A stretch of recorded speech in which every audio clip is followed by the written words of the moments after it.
त्याला आपण आता नवीन व्हायरस म्हणणार नाही. कारण की हा जो ह्यूमन मेटानिमो व्हायरस आहे, साधारणतः 2001 साली नेदरलँडमध्ये हा व्हायरस सापडला होता. 25 वर्ष जुना व्हायरस आहे. याच्याबद्दल ज्या न्यूज आल्या होत्या, की चायनामध्ये या व्हायरसचं प्रमाण खूप वाढलंय, रुग्ण वाढले आहेत.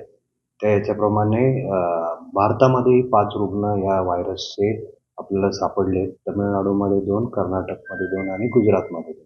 पण या व्हायरसचे जी लक्षणं आहेत, ती बाकीच्या आपल्या व्हायरसप्रमाणेच आहेत. आपण आत्ताच कोविडची पण साथ मोठ्या प्रमाणात आपण अनुभवली आहे. त्याचप्रमाणे याचे लक्षणं आहेत, की सर्दी, खोकला, घशामध्ये सूज या सगळ्या लक्षणं याच्यामध्ये दिसतात आणि पुढे जाऊन श्वसनाला त्रास वगैरे होऊ शकतो. पण हा व्हायरस बऱ्यापैकी स्टेबल आहे. त्याच्यामध्ये काही म्युटेशन नाहीत. जसं कोविड व्हायरसमध्ये आपण बघत होतो, की दर 4-5 महिन्याने म्युटेशन होऊन वेगळी लक्षणं असलेली पेशंट आपल्याला मिळत होती.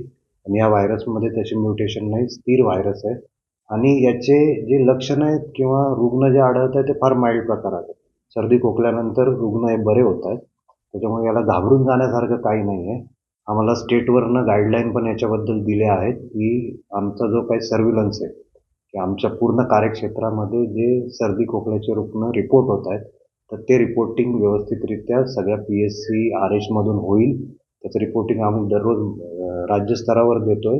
जर एखादं पॉकेट असं आढळतंय, की जिथे सर्दी खोकल्याचे पेशंट आम्हाला जास्त मिळतात, अशा पॉकेट्समध्ये आम्ही उपाययोजना करतोय. तिथे सर्वेक्षण फील्डमध्ये जाऊन करणार आहोत, की अजून काही रुग्ण याच्यामध्ये आहेत का? तिथे साथ सदृश परिस्थिती वगैरे आहे का? आणि जर त्याच्यातले गंभीर रुग्ण जर सापडले, तर त्यांचे आम्ही सॅम्पल्स हे NIVला टेस्टिंगला पाठवणार आहोत. पण आता घाबरून जाण्यासारखी काही परिस्थिती नाही आहे. याच्याबद्दल एवढ्या गाईडलाईन आमच्या आल्या आहेत आणि सेंट्रल गव्हर्नमेंटकडनं पण काल VC झाली. त्याच्यात पण सांगितलं गेलंय, की आपल्याला आत्ता सगळा फोकस सर्व्हिलन्सवर ठेवायचा आहे. म्हणजे जे काही रुग्ण आढळत आहेत त्यांच्यावर आपल्याला देखरेख ठेवायची. अजून तरी त्याच्याबद्दल काही हे नाही. ट्रीटमेंट सेम आहे. बाकीची जी सर्दी खोकल्याची जी ट्रीटमेंट आहे त्याचप्रमाणे आपण फक्त लक्षणांवर ट्रीटमेंट करणार आहोत. असे पॉकेट्स तर आता अद्यापपर्यंत सापडले नाही. कारण की जो ट्रेंड असतो साधारणतः डिसेंबर, जानेवारी, फेब्रुवारीमध्ये थंडीमुळे आपल्याकडे सर्दी खोकल्याचे जे पेशंट येतात तशीच संख्या आहे. म्हणजे मागच्या वर्षी जी होती तीच यावर्षी पण आहे. असं काही पॉकेट खूप आम्हाला असे काही आढळून आलेले नाही. आणि कक्षाच्या बाबतीत बोलायचं तर आमचा एक साथरोगासाठी प्रत्येक याला सिव्हिल हॉस्पिटलला एक कक्ष आम्ही नेहमी ठेवलेला असतो.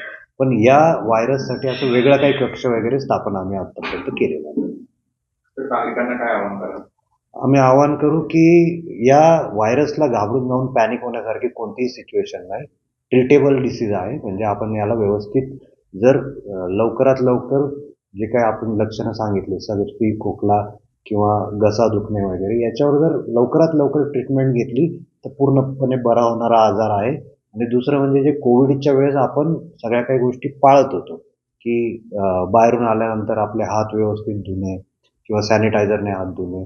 दुसरं म्हणजे गर्दीच्या ठिकाणी जाणं टाळणे किंवा जाणं गरजेचंच असेल तर साधा आपला जो ट्रिपल लेयर मास्क आहे तो जर वापरला तर याच्यापासून आपला बचाव नक्कीच होऊ शकतो. लहान मुलांच्या बाबतीमध्ये हा व्हायरस जर बघितलं तर नेहमीप्रमाणे आपलं लहान मुलं किंवा एल्डरली पीपल जे आहेत 60 वर्षाच्या वरचे त्यांच्यामध्ये इम्युनिटी थोडे कमी असते. म्हणून त्यांना हा संसर्ग फार लवकर होतो. आणि दुसरं म्हणजे जर लहान मुलांना कोणालाही हा संसर्ग झाला असेल तर त्यांनी घरी थांबणं, शाळेत जाऊ नये त्यांनी. पालकांनी पण ती काळजी घेतली पाहिजे आणि लवकरात लवकर योग्य डॉक्टरला दाखवून त्यांची ट्रीटमेंट करून घेणं. शाळेत न गेल्यामुळे इतर बालकांना पण त्याचा संसर्ग होणार नाही एवढीच आपण काळजी घेणं गरजेचं आहे. स्कूलला काही गाईडलाईन्स वगैरे पाठवा? नाही, काहीच गाईडलाईन्स. Thank you sir. ABP माझा, उघडा डोळे बघा नीट.